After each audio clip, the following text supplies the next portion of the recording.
jamani? Mko tayari? Mimi Wamalwa niko tayari. Je, mko tayari?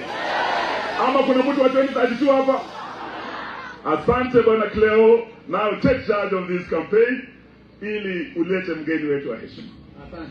Asante. Eugene anatosha ama hatoshi? Wamalwa anatosha ama hatoshi? Eugene. Huyu William Ruto ni kama tumekamata yeye makende. Tufinye tusifinye. Tufinye tusifinye. Mimi nawashukuru. Nimeona vile mmejitokeza. Na nataka kuwauliza maswali. Tumekuwa katika lesson. Tumekuwa katika darasa.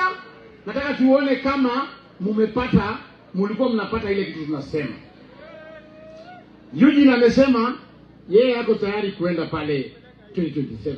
Niko na maswali 4. Swali ya kwanza. Mkienda hapa kwa polling station, mupate sura ya huyu Eugene Wamalwa na mupate